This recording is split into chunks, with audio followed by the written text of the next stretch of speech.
না, গাঁজার নেশায় টিকতে পারলাম না রে। সারাদিন ধান গাড়ার পর যদি এক স্টেপ গাঁজা না খাবার পাই তাহলে কি মাথা ঠিক থাকে? নতুন এলাকায় ধান গাড়বে এসে মহা বিপদে পড়ে গেছি। কোথায় এখন এক স্টেপ গাঁজা পাই? এই কালো গেঞ্জি পরা মিয়া ভাই, আপনার বাড়ি এই গ্রামে নাকি?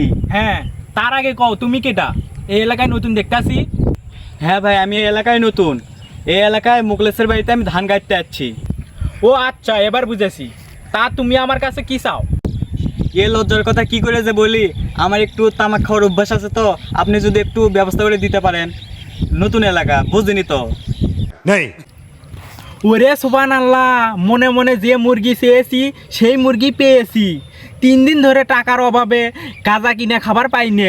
আজকে শালার টাকা দিয়ে গাঁজা তো খাবোই খাবো, আরো 3 দিনের গাঁজা স্টকে রাখে দেবো। খতম। শোনেন ভাই, আমাদের এখানে গাঁজা সাপ্লাই হয় চায়না থেকে। এই কারণে গাঁজার দাম একটু বেশি। আগে 100 টাকায় পাওয়া যেত 5 স্টিক, এখন 100 টাকায় পাওয়া যায় 1 স্টিক। কি কোন ভাই, আমাদের ওখানে 100 টাকায় 6 স্টিক, আর আপনি করে এখানে মাত্র 1 স্টিক। এটা কোনো যুক্তিসঙ্গত কথা হলো? এই মিয়া, তুমি দেশি বিদেশি গাঁজার পার্থক্য বোঝো না? যদি তুমি খাবার চাও টাকা দাও। আচ্ছা ভাই, তাহলে টাকা দিচ্ছি, নিয়ে আসেন, দুজন মিলে একসাথে খাবো হনে। এ ভাই, গাজার বিনি কি রকম দিল কইলি না তো?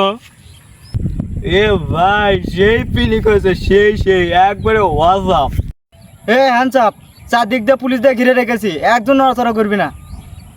সৈকত, তোকে দুইজনে অনেকদিন থেকে খুঁজেছি, তোকে গ্রেপ্তার করলাম, থানার চল।